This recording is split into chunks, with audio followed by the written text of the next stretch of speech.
세상에서 가장 비싼 음식, 세상에서 가장 비싼 식사는 어떤 식사일까요? 물론 좋은 요리를, 좋은 재료를 가지고 진귀한 그러한 재료들이 있지 않습니까? 여러분, 모기 눈 요리를 먹어본 적 있으세요? 모기 눈. 이 모기 눈을 모아서 요리를 한다고 그래요. 근데 여러분, 모기 잡아봤죠? 눈이 보여요? 잡는 순간 눈은 어떻게 될까요? 터지죠. 그래서 모기 눈을 직접 인간이 모기 한 마리 한 마리를 잡아서 수집한다는 것은 어렵죠. 모기 눈 요리를 위해서 그래서 뭘 활용하느냐? 박쥐똥을 활용한다고 그래요. 박쥐똥. 모기 눈이 소화가 잘 안 된대. 그래서 박쥐똥을 걸러내면 그 시커먼 요만한 게, 파리똥만한 게 모기 눈이다. 그걸 가지고 요리를 한다고 하기도 해요. 그러니까 그런 음식이 쌀까요? 비쌀까요? 물론 뭐 일각에서는 줘도 안 먹어 이런 사람도 있겠어요. 그래 좀 비쌀 거예요. 왜냐하면 그 재료를 구입하는 게 쉽지가 않기 때문에. 그렇죠. 좋은 독특한 그런 재료들, 그게 비싸면은 음식값이 당연히 올라가겠죠. 그리고 어떤 음식이 좀 비싼 음식이 있을까요? 유명한 요리사가 요리한 음식. 그럼 어때요? 셰프들이 얼마나 멋있는 셰프들이 많아요. 그런 사람들이 요리를 한 거예요. 정성을 기울여서. 그러면 당연히 그 음식은 어떻게 해요? 비쌀 수밖에 없겠죠. 그래요. 그런데 그러한 것과는 좀 다른 비싼 이유가 있더라고요. 투자의 규제라고 알려진 워렌 버핏이라는 사람이 있습니다. 이 사람이 이 사람과 함께 점심 한 끼를 하는데 그 비용이 얼마나 드는지 아세요? 2012년 자료를 보니까요. 2012년 자료를 보니까 이 사람하고 한 번 식사를 하는데 346만 달러가 들었다는 거예요. 이 사람하고 한 끼 식사를 하는데, 이게 여러분 뭐 별로 안 놀래잖아요. 왜냐? 이 외국 돈이 얼마나 가치가 느끼는지 잘 모르기 때문에 좀 별로 안 느끼는 것 같아요. 우리가 하나로 계산했더니 약 40억 9천만 원이에요. 밥 한 번 먹는데 40억.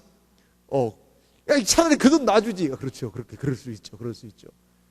근데 이 사람하고 한 끼 먹는데, 그리고 이제 2012년도에 1년도에는 보니까 약 30억 정도. 그러니까 그 식사가 이 경매를 하거든요. 식사권을.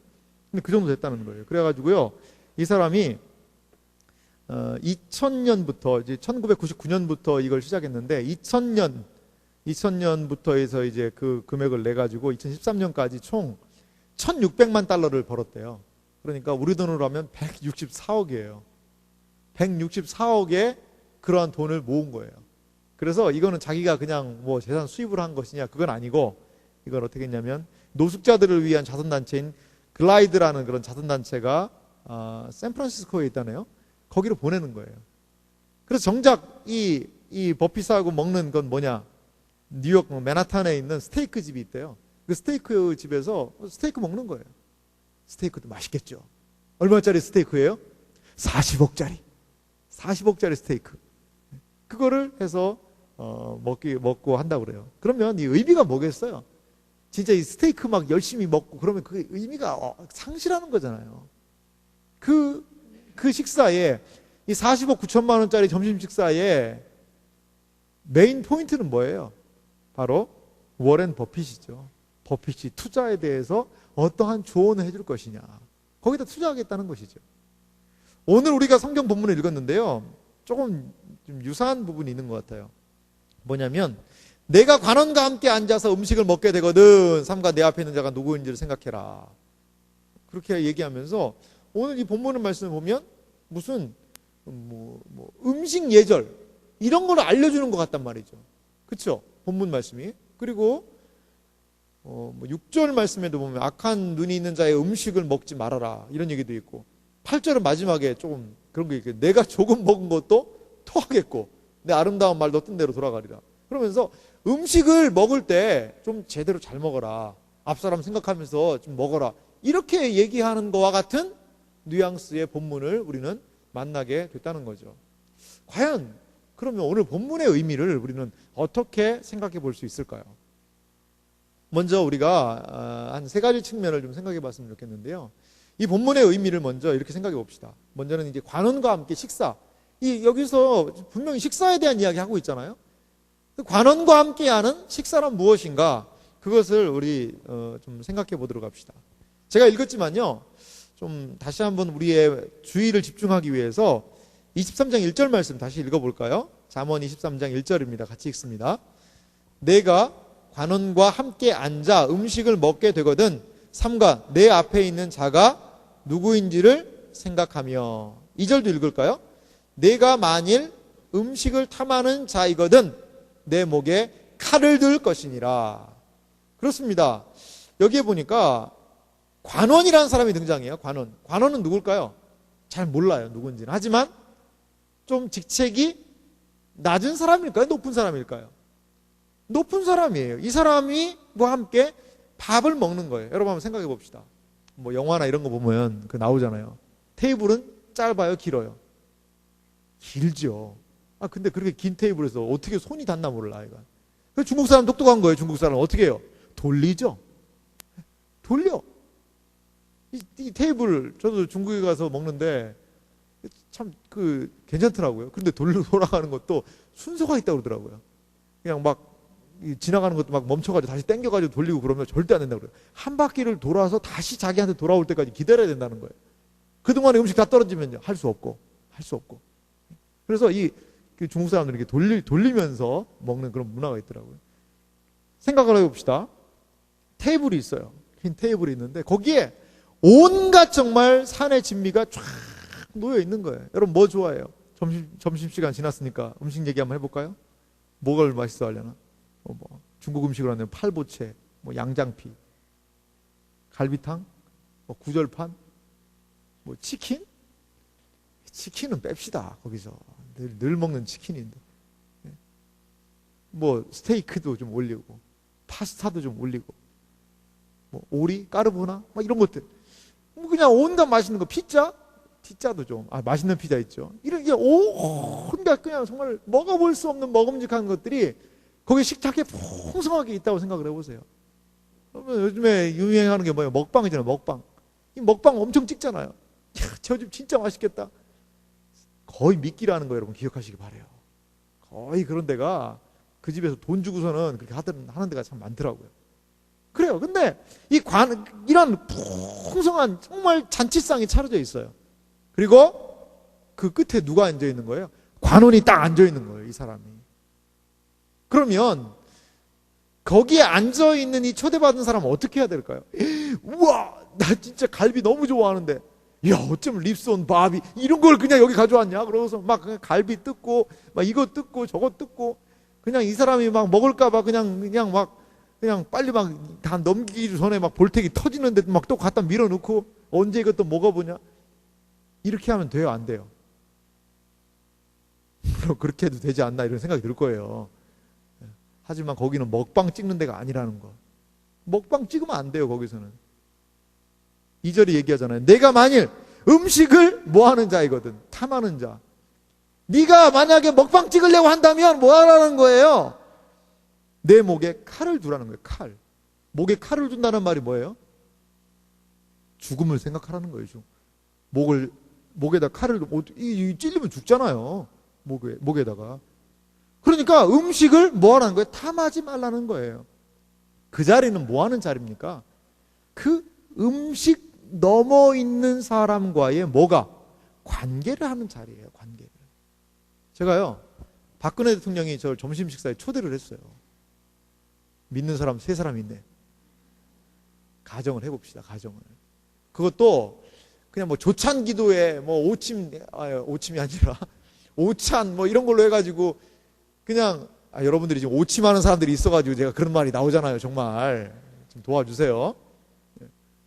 막 한 1200명 모이는데 거기에 제가 저 구석에 보이는 박근혜 대통령 멀리서 간신히 얼굴 보이는 그런 자리에 앉은 그런 게 아니라 1대1로 앉아서 1대1로 앉아서 식사를 한다고 생각해 보세요. 박근혜 대통령 싫어하는 사람은 어쩔 수 없지만 그래도 대통령이잖아요. 일국에 대통령이 저하고 밥 먹겠다는 거예요. 그래서 그것도 1대1로 수원제일교회 청년부 그 전희철 목사님 그분 열심히 수고한다는데 청와대 오세요. 왜요? 저하고 밥 먹게요. 그렇게 여러분 얘기를 해서 제가 청와대 가가지고 박근혜 대통령하고 둘이 앉아서 밥 먹는다는 그런 생각을 한번 해보세요. 그럼 어떻게 해야 돼요? 우와, 이 갈비탕 봐 이거 막 그러면서 막 갈비 막 뜯으면서 이거 막 다른 사람들이 먹을까봐 막 그냥 이렇게 하고 박근혜 대통령보다 더 빨리 먹어야지, 내가 맛있는 반찬 좀 빨리 먹어야지, 이러면 이게 되겠냐는 거예요. 안 되겠죠. 그 자리는 어떤 자리예요? 앞에 있는 사람과 이게 교제하는 자리잖아요. 음식은 뭐예요? 매개체에 불과하죠. 매개체에. 그 박근혜 대통령 교제, 만약에 이 사실이 우리 교단에 알려지게 된다면 어떨까요? 우리 교단에서 막 연락 올 거예요. 전 목사님, 이번에 우리 교단의 현안 문제를 잘 얘기해 줘야 됩니다. 기독교가 지금 많이 물러나고 있지 않습니까? 잘 박근혜 대통령에게 얘기해 주십시오. 이렇게 막 로비 들어오지 않을까요? 뭐 때문에 그래요? 갈비탕 때문에? 너 거기 가서 갈비탕 먹는다며요? 그 갈비탕, 그것 때문이 아니잖아요. 그 앞에 있는 사람과의 관계 때문에 그렇지 않습니까? 이러한 우리가 의미를 생각하면서 본문을 이해해야 할 필요가 있다는 거예요. 그 자리는 단순한 밥을 먹는 자리, 한번 그냥 배부르게 잘 먹었다, 밥 먹는 자리가 아니라는 거예요. 여러분, 맛있는 식사하면 얼마나 갈까요? 밥 먹은 게? 화장실 갈 때까지 시간, 뭐 그렇게까지 제가 좀 너무 좀 그러니까 위생상 얘기는 안 하겠어요. 하지만 얼마나 걸릴까요, 여러분? 음식이 소화되는 거. 한 끼를 정말 5만 원짜리를 먹는다 하더라도, 아니 5천 원짜리를 먹는다 하더라도 한 끼에 불과하다는 거예요. 한 끼에. 잘 먹었다. 너무 잘 먹은 사람이 야, 하루 종일 밥 안 먹어도 이제 배부르겠다. 다 거짓말이에요. 다 거짓말. 그렇게 먹고 또 저녁 먹더라고. 점심 5만 원짜리 10만 원짜리 가서 먹고도 저녁 또 먹더라고요. 그래요. 한 끼 식사는요, 지나가는 것에 불과하다는, 한 끼 식사는 그냥 끝나면 지나가는 거예요. 그 자리는 그럼 뭐가 남는 거예요? 관원과의 관계가 남는 자리라는 것을 우리는 기억할 필요가 있어요. 그래서 3절 말씀이 재밌어요. 잠언 23장 3절 말씀 같이 읽어보겠습니다. 같이 읽습니다. 그의 맛있는 음식을 탐하지 말라. 그것은 속이는 음식이니라. 야, 이건 좀 너무 심하지 않나 라고 생각이 들 수가 있는데, 그 음식이 뭐냐? 속이는 음식이라는 거예요. 그 음식에 미혹이 되지 말라는 거예요. 그 음식을 탐해가지고 막 음식만 개걸스럽게 먹지 말라는 거예요. 속이는 음식이라는 거예요. 음식을 탐하지 말라는 거예요. 그러면 그 자리는 무슨 자리라는 거예요? 단순한 밥 먹는 자리가 아니라 관원과의 관계가 열리는 자리, 관원과의 교제가 열리는 그러한 자리라는 것입니다. 성경에는요, 이 식사에 대한 이야기가 많아요. 우리가 좀 소홀해서 그런데요, 식사에 관한 대표적인 성경 구절을 구약에서 하나, 신약에서 하나 한번 좀 읽어보도록 합시다. 첫 번째 시편 23편이 있는데요, 식탁으로서의 하나님이 부르시는 장면이 시편 23편 5절에 등장합니다. 본문 준비했으니까 같이 읽어볼까요? 같이 읽습니다. 주께서 내 원수의 목전에서 내게 상을 차려주시고 기름을 내 머리에 부으셨으니 내 잔이 넘치나이다. 자막 한번 그대로 더 보세요. 여기 보세요. 주께서 내 원수의 목전이 뭐예요? 눈앞이죠. 눈앞에서 내게 상을 차려주시고, 예전에는 상을 베푸시고 그러니까 많은 사람들이 이렇게 오해를 했어요. 내가 원수가 보는 앞에서 나한테 하나님이 자, 표창장, 성명, 아무개, 위 사람은 잘했기 때문에 상을 줍니다. 그리고 이런 상으로 다 이해를 했어요. 근데 그게 아니에요. 이게 영어는 테이블이에요. 테이블. 우리식으로 하면 뭔지 알아요? 이 상이요? 그래서 개혁 이제 개정으로 바뀌면서 거기에 차려주시고라고 바뀐 거예요. 더 명확하게 본문을 이해하자면 이렇게 해요. 주께서 내 원수의 목전에서 내게 밥상을 차려주시고, 다른 말로 좀 세련되게 하면 주께서 내 원수의 목전에서 내게 진수성찬을 베풀어 주시고로 바꿀 수가 있는 거예요. 여러분 생각해 봅시다. 원수가 이 시인을 막 죽이겠다고 쫓아오는 거예요. 막 쫓아와요. 그러니까 시인이 막 도망갔어요. 누구한테? 하나님 앞에 딱 도망갔어요. 그런데 어떠한 광경을 이 원수가 봤어요? 이 시인이, 이 하나님의 백성이 하나님하고 밥 먹고 있는 거예요. 갑자기. 야, 다윗이 지었으니까 다윗 일로 앉아. 밥 먹어. 숟가락 들어 얼른. 밥 먹자. 그래가지고 다윗하고 하나님하고 밥 먹고 있는 거예요. 상을 차려주신 거예요.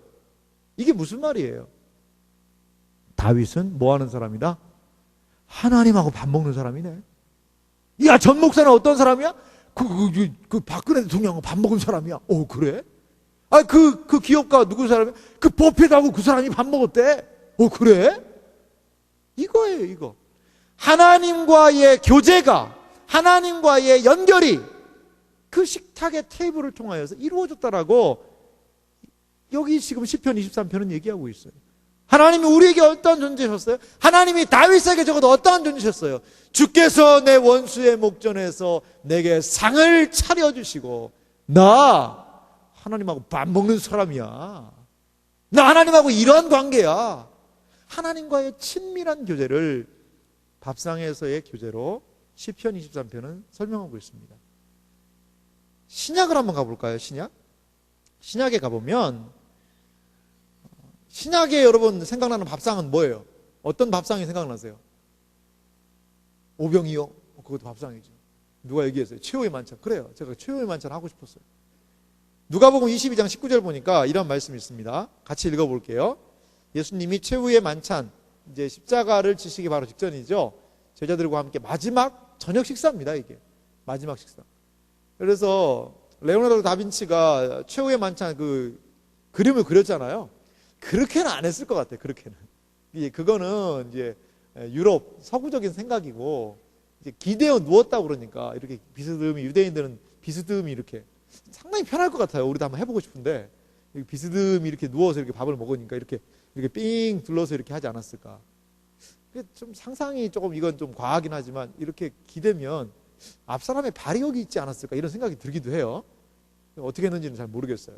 그래서 밥 먹을 때 꼭 발을 닦지 않았나 이런 생각이 들기도 합니다. 자, 말씀 한번 읽어보겠습니다. 최후의 만찬 때입니다. 같이 읽습니다. 또 떡을 가져 감사 기도하시고 떼어 그들에게 주시며 이르시되 이것은 너희를 위하여 주는 내 몸이라. 너희가 이를 행하여 나를 기념하라 하시고. 최후의 만찬에서 예수님은 제자들하고 마지막 식사하신 거예요. 식사. 유월절 식사를 하신 거예요. 떡을 떼어 주시고 그리고 포도주를 나누어 주시면서 그들과 마지막 유월절 식사를 하시는 장면입니다. 그러면서 그 식탁의 자리에서 뭐라고 얘기하셨어요? 이것이 내 몸이다. 빵을 찢으면서 얘기를 해주셨어요. 제자들은 이 의미를 알았을까요? 몰랐을까요? 처음에 잘 몰랐을 것 같아요. 하지만 초대교회는 이것을 기념하라는 예수님의 말씀을 기억하면서 부활의 주님을 만난 다음에 이것을 성찬식으로 만든 것을 볼 수가 있어요. 이렇게 그 예수님의 식탁, 예수님이 초대하신 제자들과의 식탁은 누구를 만나는 자리예요? 쉽게 얘기하면 하나님을 만나는 자리라는 거예요. 하나님과의 관계가 새롭게 열린다는 거예요. 성찬식이 무슨 의미예요? 여러분, 포도주를 받고 떡을 받는 의미가 뭐예요? 나와 하나님과의 관계가 새로워졌다는 거예요. 나와 하나님과의 성찬 식사를 한다는 거예요. 성찬식 식사가 보여주는 하나의 그림이 있습니다. 그건 뭔지 아세요? 새하늘과 새 땅에서 영원히 하나님과 교제하는 것을 상징해요.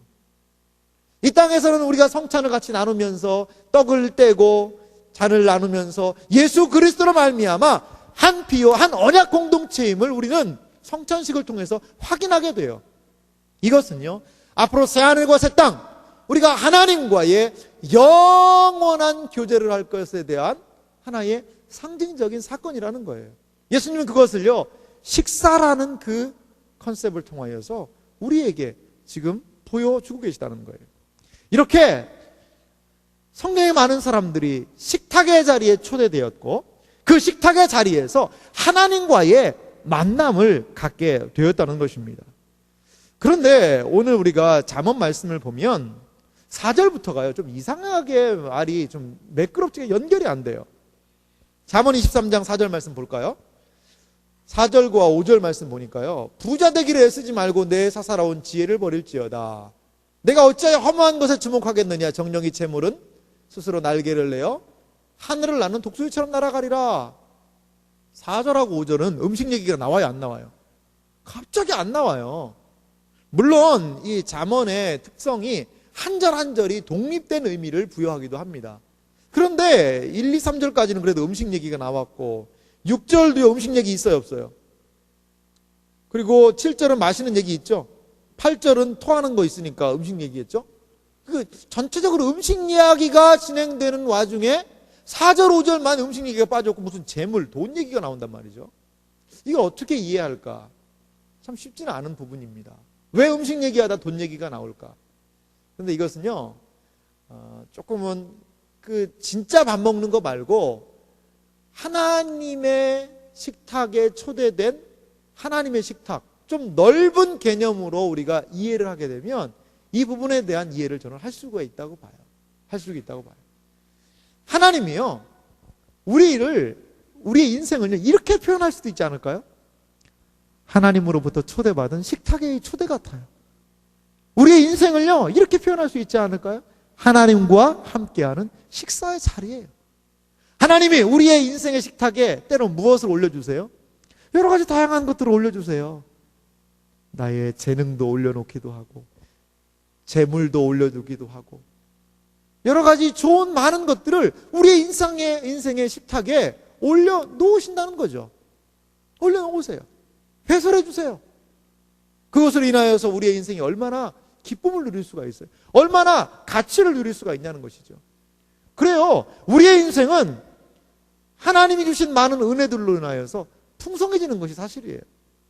여러분, 결혼이라는 것을 통하여서 얼마나 우리의 인생이 풍부해져요. 여러분, 또 직장이라는 것을 통하여서 좋은 직장에 들어가는 거 얼마나 중요한 일들이에요. 좋은 학교에 들어가는 일. 이런 많은 것들을 하나님께서는 우리의 인생의 식탁 앞에 차려 놓으신다는 것이죠. 그런데요, 우리가 한 가지 기억할 것이 있어요. 기억할 것이 있어요. 우리의 인생에서 만나게 되는 재물과 우리의 재능과 건강과 미모와 지혜와 좋은 재주, 많은 모든 것들, 이 모든 것들이 때로 우리를 속이는 것이 될 수 있다는 거예요.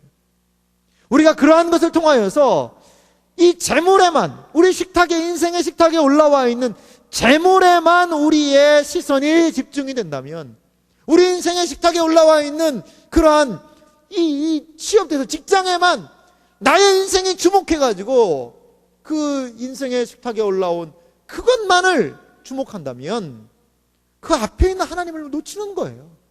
그 앞에 계신 하나님에 대하여서 잃어버리는 것이 된다는 것이죠.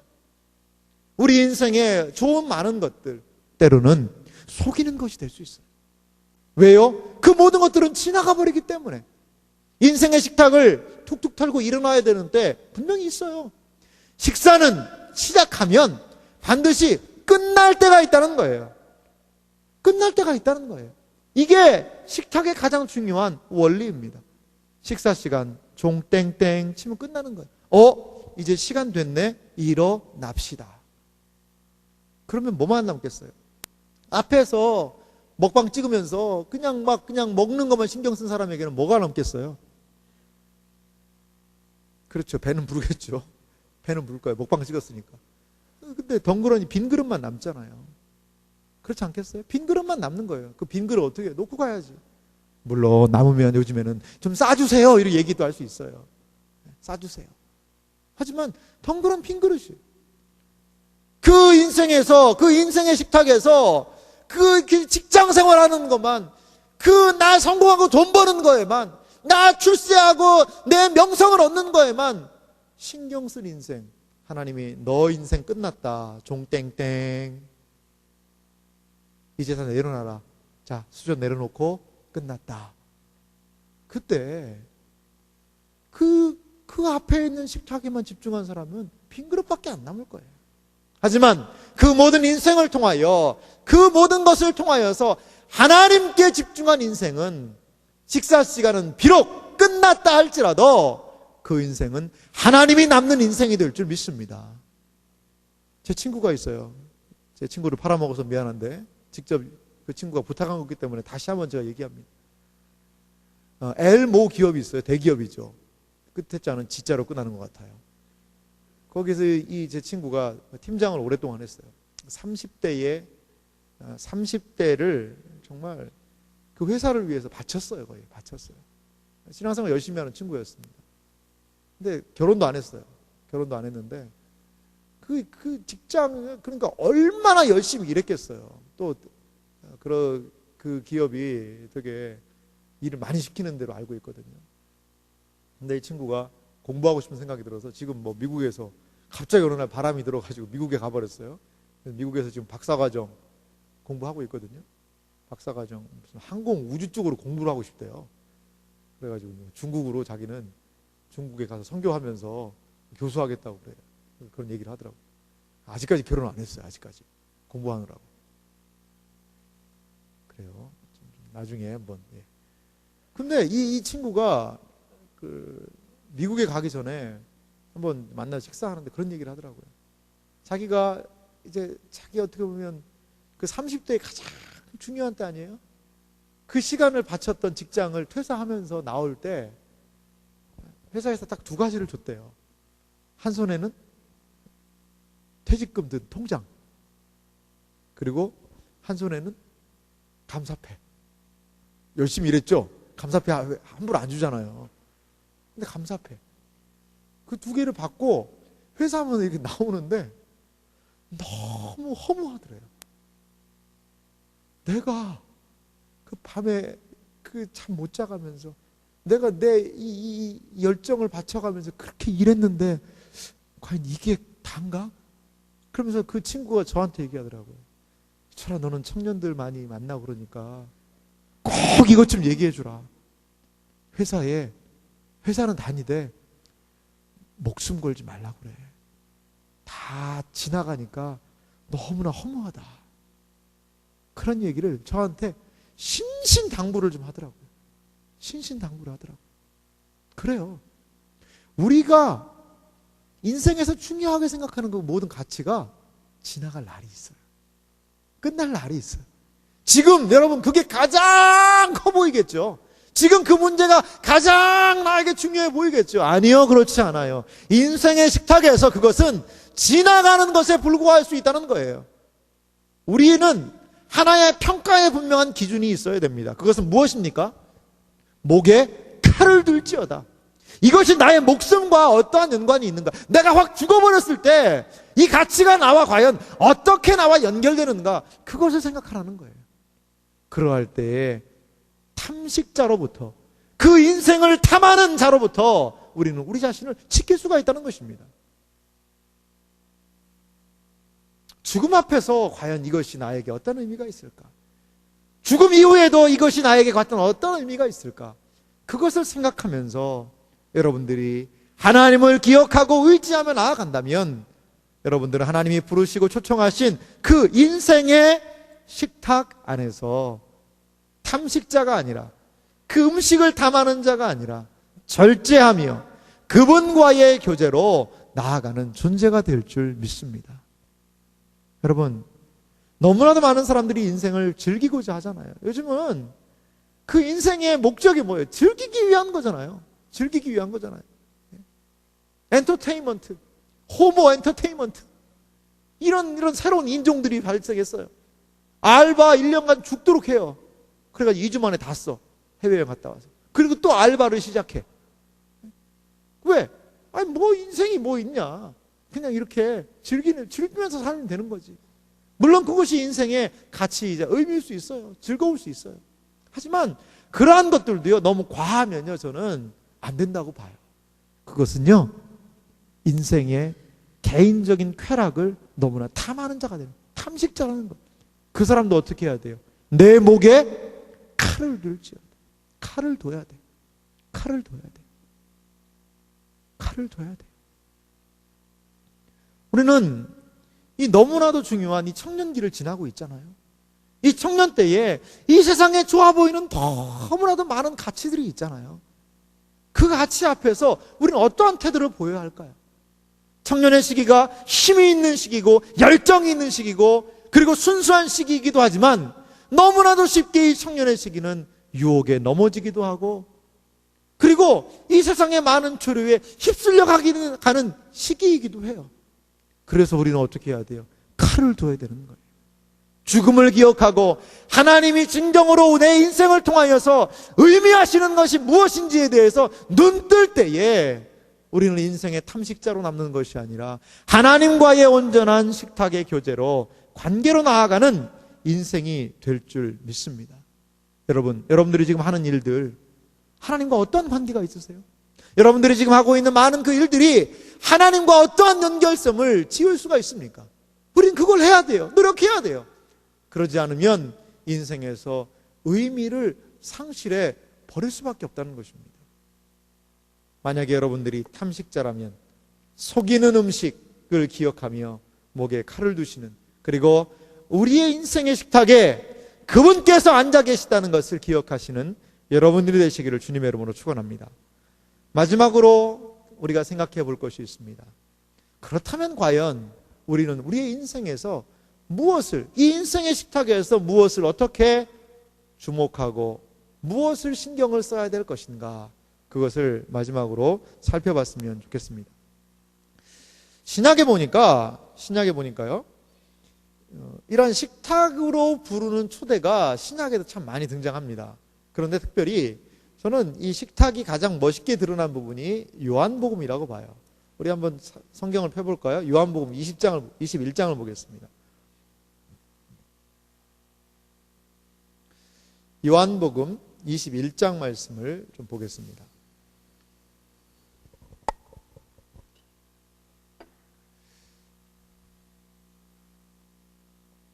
요한복음 20장 30절과 31절부터 먼저 한번 읽어볼게요. 요한복음 20장 30절과 31절. 지난번에도 이 제목으로 설교를 했었는데 이번 문으로요. 같이 한번 읽어보겠습니다. 예수께서 제자들 앞에서 이 책에 기록되지 아니한 다른 표적도 많이 행하셨으나 오직 이것을 기록함은 너희로 예수께서 하나님의 아들 그리스도이심을 믿게 하려 하며 또 너희로 믿고 그 이름을 힘입어 생명을 얻게 하려 함이니라. 요한복음은요 20장으로 끝나면 딱 맞아요. 21장이 필요가 없어요. 어떻게 보면 20장으로 다 끝나면 예수님 부활하신 거 의심하는 거에서 다 했고 끝났고 딱 맞아 떨어져요.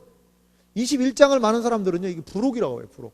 어떤 측면에서는 21장은요 없어도 돼요. 그 후에 21장 1절을 보면 그 후에 예수께서 디베리아 갈릴리 바다예요 호수에서 또 제자들에게 자기를 나타내셨으니 나타내신 일은 이러하니라. 그러니까 하나의 예수님과 제자들이 만났던 에피소드 하나를 더 추가를 하고 있는 개념이 보이시죠? 2절 말씀을 같이 읽어볼까요? 누가 같나? 같이 읽습니다. 시몬 베드로와 디드모라 하는 도마, 갈릴리 가나 사람 나다네엘과 세베대의 아들들과 또 다른 제자들 둘이 함께 있더니, 그러니까 이 사람들이 어떻게 해요? 3절에 보니까 시몬 베드로가 나는 물고기 잡으러 가노라 하니 그들이 우리도 함께 가겠다 하고 나가서 배에 올랐으나 그날 밤에 아무것도 잡지 못하였더니. 지금 이게 무슨 말이에요? 부활의 주님 만나긴 했어요. 근데 이게 뭔 상관이냐는 거예요, 베드로가. 부활의 주님은 부활한 건 그래 내가 봤어, 앞에 봤잖아요. 근데 부활의 주님 만났는데도 불구하고 베드로는 뭐 하는 거예요? 이제 부활의 주님 만났어. 야, 부활이면 그냥 끝난 거 아니야? 예수님 부활한 거 봤으면 이제 끝난 거 아니야? 이제 베드로 막 나가가지고 막 그 설교하고, 한번 설교해서 막 5,000명이 3,000명 막 5,000명 회개하고 뭐 주님의 놀라운 사역을 막 베드로가 펼치고, 부활의 주님 만났으면 그렇게 하는 거 아니야? 라고 생각해요. 근데 그거 아니에요. 부활의 주님하고 나하고 뭔 상관이에요? 부활한 건 주님이고 나는 지금 뭐 하겠다는 거예요? 고기 잡으러 가겠다는 거예요. 고기 잡으러 가겠다는 거예요. 베드로가 할 일이 없는 거예요. 그러니까 베드로가 간다니까 형님 저희도 데려가 주세요. 그럼 몇 명이 따라 붙었어요. 누가요? 도마, 나다나엘, 세베대의 아들들, 야고보하고 요한이겠죠? 다른 제자 2명이 더 붙었어요. 이게 5명 이 정도 사람이 붙어가지고 고기 잡으러 간다는 거예요. 베드로가 뭐 했어요? 그래도 내 전업은 뭐예요? 어부다. 바다사나이 아이가. 이게 가서 내가 갈릴리에서 잔뼈가 걸고 내가 한데 옛날에 나의 생업으로 다시 돌아가리라. 그러니까 형님 우리도 생계가 막막합니다. 같이 동업하시죠. 그 이거예요. 그래가지고 거의 실직한 사람들 몰려다니듯이 이 예수님, 이제 예수님 따라다니다가 예수님 부활했다지만 그게 뭐 자기들과 의미를 발견할 수 없으니까 그냥 갈릴리로 가버린 거죠. 그런데 가서 이 사업이 좀 잘 돼야 되잖아요. 근데 첫날부터 어떻게 해요? 그날 밤에 아무것도 잡지 못하고 4절 말씀 21장 4절은 같이 읽어볼까요? 같이 읽습니다. 날이 새어갈 때에 예수께서 바닷가에 서셨으나 제자들이 예수이신 줄을 알지 못하는지라. 예수께서 이르시되 얘들아 너에게 고기가 있느냐 대답하되 없나이다. 이르시되 그물을 배 오른편에 던지라. 그리하면 잡으리라 하시니 이에 어떻게 했어요? 던졌더니 물고기가 많았다는 거예요. 그래서 이 사람들이 어떻게 해요? 그때 주님인 줄 아는 거죠. 베드로 처음 만났을 때 어떻게 했어요? 꼭 이 장면이었거든요. 베드로를 처음 부르실 때 그랬어요. 그물을 배 오른편에 던져라. 내가 말씀에 의지해서 그물을 던지겠습니다. 그러면 베드로가 고기를 던져서 그물이 그때는 찢어졌다고 그랬거든요. 그렇게 첫 장면이었어요. 근데 어떤 사람이 던지라고 그러니까 그냥 훅 던졌는데 고기가 잡힌 거예요. 그래서 뒤에 11절에 보니까 153마리가 잡혔다는 거예요. 이런 놀라운 역사를 거기서 만나게 됐어요. 그러면서 뭘 예수님이 얘기를 하세요? 15절부터 이러니까 15절에 그런 말씀이 있어요. 21장 15절에 그들이 조반 먹은 후에 예수께서 시몬 베드로에게 이르시되 요한의 아들 시몬아 내가 이 사람들보다 나를 더 사랑하느냐 하시니 주님 그러하나이다. 이제 베드로와 예수님의 대화가 이제 있어요. 15절 하반절에 보니까 내 어린 양을 먹이라. 16절 말씀 같이 한번 읽어볼까요? 같이 읽습니다. 두 번째 이르시되 요한의 아들 시몬아 내가 나를 사랑하느냐 하시니 이르시되 주님 그러하나이다. 내가 주님을 사랑하는 줄 주님께서 아시나이다. 이르시되 내 양을 치라. 17절에 보니까 세 번째로도 그래요. 그래서 마지막에 내 양을 먹이라 이렇게 얘기를 해요.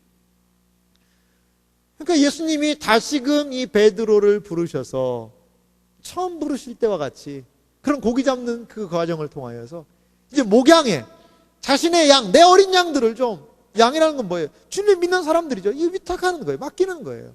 그런데 이렇게 예수님이 다시금 베드로에게 사명을 주시는 이 장면. 그래서 베드로가 어떻게 돼요?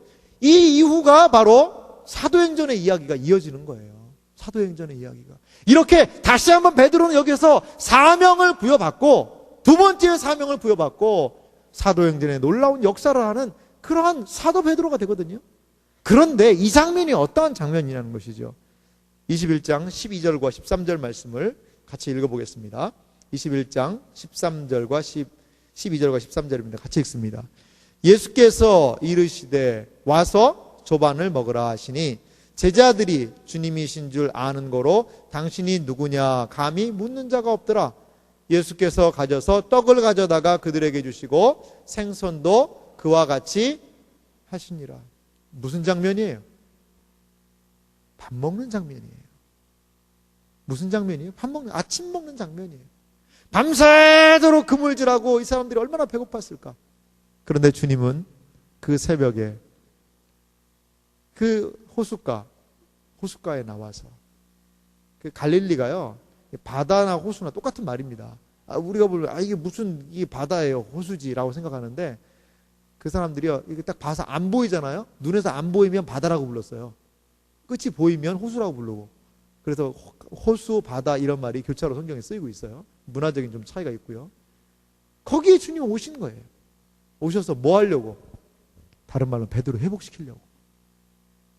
그 실망해서 뒤로 물러나가 있는 베드로 회복시키기 위해서. 그런데 그 회복의 매개물이 뭐예요? 식사자리예요. 식사자리. 너네 지금 잡은 고기 좀 가져와라. 떡은 주님이 준비하신 것 같고 그래서 숯불 펴놓고 고기 구워서 떡 구워서 제자들에게 주시는 거예요. 근데 3번 부르시잖아요. 베드로가 주님 몇 번 부인했어요? 3번 모른다고 부인했잖아요. 그게 생각난 거예요, 베드로. 그게 생각난 거예요. 그래서 실패하고 그 넘어진 그 사도 베드로를 주님은 같이 베드로야 밥 먹자. 밥 먹자. 그 식탁으로 부르셔서 그에게 내 양을 쳐라. 너 다시 일어나야 돼. 너는 베드로야. 네가 나의 양을 치고 몸된 교회를 섬겨라. 이러한 미션, 사명이 그에게 주어졌다는 것이죠. 우리 하나님 어떤 분이세요? 이렇게 우리를 다시 부르시는 분이세요. 우리의 인생의 여정을 통하여서 우리의 모습을 통하여서 다시금 우리의 사명을 우리는 발견해야 돼요. 우리의 인생의 식탁은 그저 즐기고 먹고 마시고 그냥 한번 배불러서 즐기는 그러한 식탁이 아니에요. 우리의 인생의 식탁은 사명의 자리가 되어야 돼요. 그것을 통하여서 하나님은 우리에게 분명히 무엇인가를 보이실 거예요. 여러분, 사명이 없는 사람은 아무도 없어요. 목사, 선교사들만 사명 받아가지고 하는 거 아니에요. 여러분들도 이 땅에 존재하는 한 하나님으로 말미암는 분명한 사명이 있는 줄 알아요.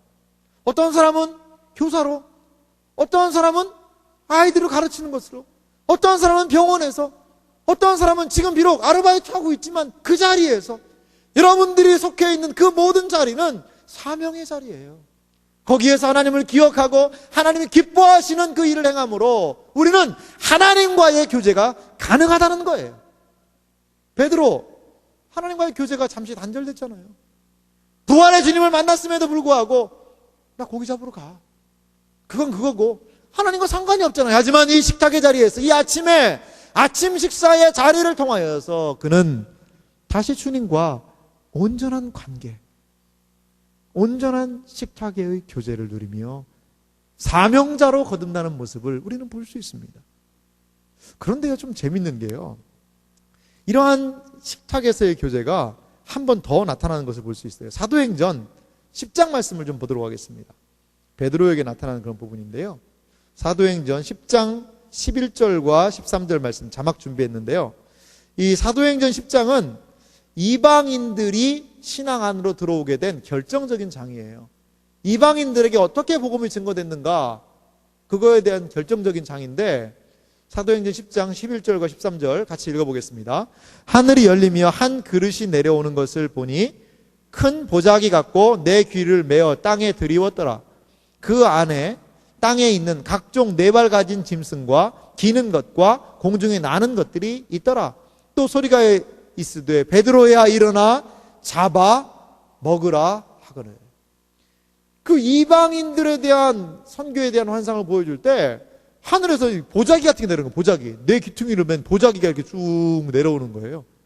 그런데 여기에 온갖 식자재가 들어있는 거예요. 식자재. 근데 이스라엘 사람들은 아무거나 먹나요? 아무거나 안 먹어요. 그런데 이 안에 보니까 그러니까 뭐라고 얘기해요? 네 발 가진 짐승. 그럼 네 발 가진 짐승이죠. 뭐 여러 가지 짐승들이 많이 있잖아요. 근데 유대인들은요, 소는 먹어요. 근데 돼지는 먹을까 안 먹을까? 안 먹어요. 그 맛있는 목살, 삼겹살, 이거 안 먹어요. 근데 요즘에 타락한 유대인들은 먹습니다. 요즘에 소고기 맛, 돼지고기 맛을 알아가지고 그런 부분들이 있고, 막 우리 식으로 하면 우리 식으로 얘기하면 온갖 그 먹을거리들이 많이 있잖아요. 우리나라들 네 발 가진 거 뭐 있죠? 여러 가지 많이 있죠. 뭐 토끼고기 뭐 잘 안 먹긴 합니다만, 이런 율법에서 부정하다고 한 게 거기 보자기에 가득 있는 거예요. 가득 있는 거예요. 우리 식으로 얘기하면 한국 사람들 못 먹는 거 없잖아요. 이게 웬 음식거리냐 그러면서 먹었을 거예요. 근데 온갖 그냥 부정하다는 것들이 다 내려와서 먹으라는 거예요. 주님, 저는 그럴 수 없습니다. 하나님이 베드로의 식탁 위에 못 먹을 걸 주시네요. 이 의미가 뭐예요? 이방인이네, 이방인. 유대인들은 이방인에 대해서 어떻게 했냐면 지옥의 땔감이라고 생각했어요. 저것들은 구원과는 멀어. 니들이 왜 지옥불이 와서 활활 꺼지지 않고 타는 줄 알아? 니들 떼는 거야. 니들은 지옥의 땔감이야. 그러면서 사람들이 무시했어요. 이방인들을 개와 같이 여겼다고 얘기를 해요. 그런데 그런 부정하게 생각하는 이방인들이 이방인을 상징하는 부정한 음식이 여기에 놓이는 거예요. 직접 베드로가 피 흘리면서 돼지고기 먹었다 이게 아니라 그 이방인을 얘기하는 거예요. 이방인을. 그때에 고넬료가 사람들을 보내서 이방인 집을 초대를 하잖아요. 근데 베드로가 상당히 꺼림직했어요. 내가 이방인과 함께 교제하는 것이 불법인 줄 알지만 주께서 환상을 보여셔서 내가 왔다 이렇게 얘기하거든요. 그래요. 이렇게 베드로는 이방인 선교, 이방인을 하나님이 기뻐하신다는 이 사인을 무엇을 통해서? 식탁을 통해서도 받게 돼요. 참 놀라운 일 아니에요? 이 먹을 것을 통하여서, 먹는 것을 통하여서 그는 이걸 알게 됐다는 거예요.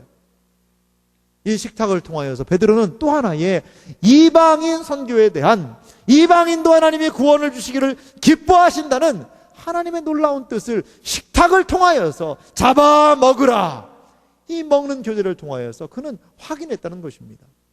이 자리에 계신 우리 사랑하는 청년 여러분, 여러분들의 우리의 식탁 위에는 뭐가 놓여 있나요, 여러분? 우리의 식탁을 앞에서도 얘기했지만 단순히 우리가 인생을 먹고 즐기는 것으로만 그 식탁 사용하지 마시기 바랍니다. 이 식탁 안에서 하나님의 뜻을 발견하고 그 모든 것으로 그 식탁 너머에 계신 하나님을 주목하시는 여러분들이 되시길 바랍니다. 그리고 인생 뭐 있어? 한 끼 뚝딱 먹고 끝나는 그 인생이 아니라 그 인생의 식탁에서 무엇을? 사명을 발견하고 내가 이 땅에서 해야 되는 일들을 발견하여서 하나님 안에서 그 일들을 감당해 나갈 때 우리의 인생은 덩그러니 그릇 몇 개 남는 인생이 아니라 식사 시간 끝났습니다. 배부르네. 그것만이 남는 인생이 아니라 그분과의 온전한 교제가 남는 인생, 그분과의 아름다운 관계가 남는 인생이 될 줄 믿습니다. 종교개혁자 존 칼빈은요, 성도의 삶에 대해서 이런 얘기를 해서 이게 참 멋있더라고요. 이것이 저는 인생의 식탁에 앉아있는 사람들의 태도라고 봐요. 그래서 제가 좀 소개를 할게요. 한번 들어보세요. 그러므로 개개인에게 주어진 삶의 양태는 주님이 지정해 주신 일종의 초소와 같아서, 칼빈은 인생을 초소라고 얘기했어요. 우리는 식탁이라고 금방 얘기했지만 아무렇게나 마음 내키는 대로 거기서 벗어나서 이리저리 방황할 수 없습니다. 우리에게 주어진 소명을 따라 나아가면 아무리 천하고 추한 일을 한다 할지라도 그 일이야말로 하나님 보시기에 찬란하고 고귀한 것이라는 것을 깨닫게 된다는 것입니다. 존 칼빈은 우리의 인생을 초소와 같다는 거예요. 하나님이 우리를 초소해 뒀다는 거예요. 그래서 아무리 천하고 추한 일을 한다 하더라도 그 자리에서 하나님과 교제하며 그 일들을 감당할 때에 하나님이 보시기에 찬란하고 그것은 고귀한 일이 될 수 있습니다 라고 우리의 인생의 식탁에 놓여있는 우리를 권면하고 있습니다. 이 자리에 있는 사랑하는 청년 여러분, 우리의 인생에서 만나게 되는 모든 상황 두려워하지 마시고 그 모든 상황 너무 탐닉하지 마시고 하나님을 의지하며 인생의 식탁에서 그분과의 관계를 이어가시는 여러분들이 되시기를 주님의 이름으로 축원합니다. 기도하겠습니다.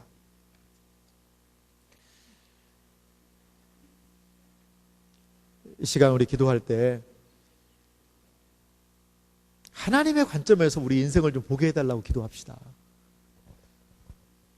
내가 볼 때 좋은 직장 가지고 있는 사람은 더 인생에서 성공한 것 같고, 내가 볼 때 나보다 월급을 5만 원 더 받으면 나보다 더 행복할 것 같고, 나보다 더 많은 것들을 갖고 있기 때문에 저 사람은 행복할 거야 라고 우리는 어떻게 보면 옆 사람 식탁 너무 기웃대는 것 같아요. 그러지 마세요.